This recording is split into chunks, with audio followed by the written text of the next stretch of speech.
on fait la grève. À partir de l'année prochaine, le gouvernement du Québec va nous obliger à appeler nos professeurs monsieur, madame et rendre les téléphones illégaux à l'école. Je sais pas ce que vous en pensez, mais moi je trouve ça débile.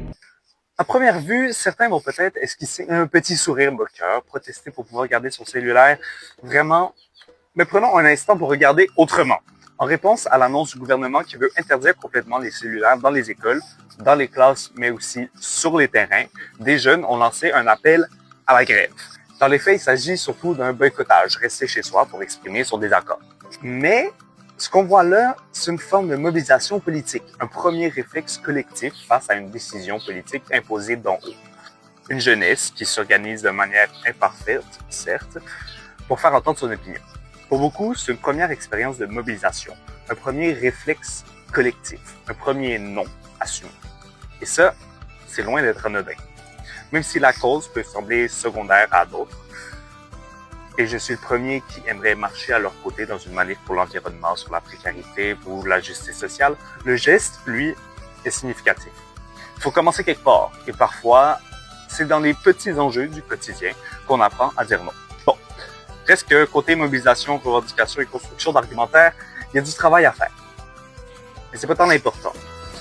Bon, il n'y a pas de porte-parole, pas d'argumentaire solide, pas de dialogue organisé avec le monde adulte ou institutionnel.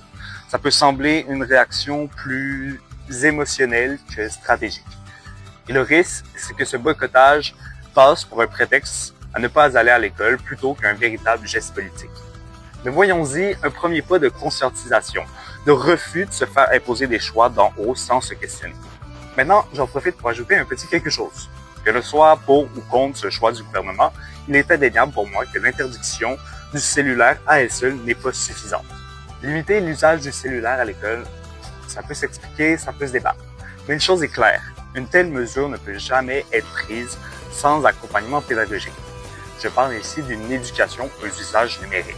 Comprendre les enjeux de la distraction, des réseaux sociaux, de la vie privée, du consentement, du cyberharcèlement, de la dépendance, bref, former des citoyennes et des citoyens numériques éclairés.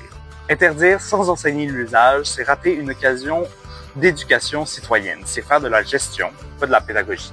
Alors oui, ce mouvement est un peu confus encore, mais il témoigne de réflexes sains, refuser de subir des décisions unilatérales. Et si on veut former des jeunes capables de penser, critiquer, s'engager, alors il faut aussi apprendre à les écouter, même, et peut-être surtout, quand leur révolte dérange. Surtout, n'hésitez pas à vous abonner si vous voulez en apprendre plus sur la politique et le français.